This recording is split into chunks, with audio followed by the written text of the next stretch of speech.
અમદાવાદના ગામડાઓની હાલત કફોડી બની છે। ત્યારે અમદાવાદના સાણંદના માણકોલ ગામની હાલત દયનીય બની છે, જ્યાં ખેતરોની અંદાજિત 1000થી વધુ વીઘા જમીન પાણીમાં ગરકાવ થઈ ગઈ છે। ધોધમાર વરસાદને કારણે આ પરિસ્થિતિ સર્જાઈ છે। ખેતરમાં વરસાદી પાણી ભરાતા ગ્રામજનો હવે પરેશાન થતા જોવા મળે છે।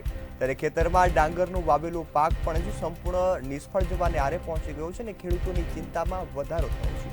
આ સાથે જ લાખો રૂપિયાના ખર્ચ છતાં વરસાદની આફતને કારણે હવે ખેડૂતો નિરાધાર બન્યા છે।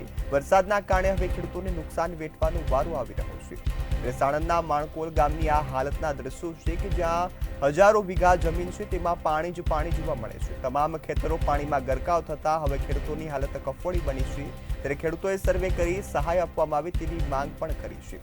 દ્રશ્યોમાં પણ જોઈ શકાય છે તમામ વિસ્તાર પાણીમાં ગરકાવ થયો છે। સંવાદદાતા ચિરાગ પટેલ આપણી સાથે જોડાયા છે। જી ચિરાગ, હાલ માણકોલ ગામની હાલત દયનીય બની છે। 1000થી વધુ વીઘા જમીનમાં પાણી ભરાયા, શું સ્થિતિ અને શું વિગતો?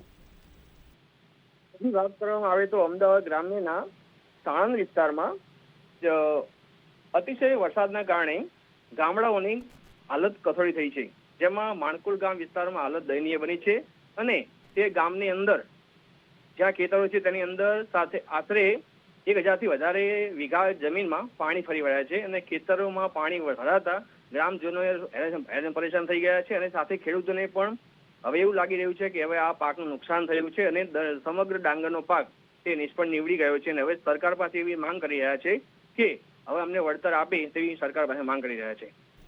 જી બિલકુલ ચિરાગ, સંપૂર્ણ માહિતી બદલ આભાર।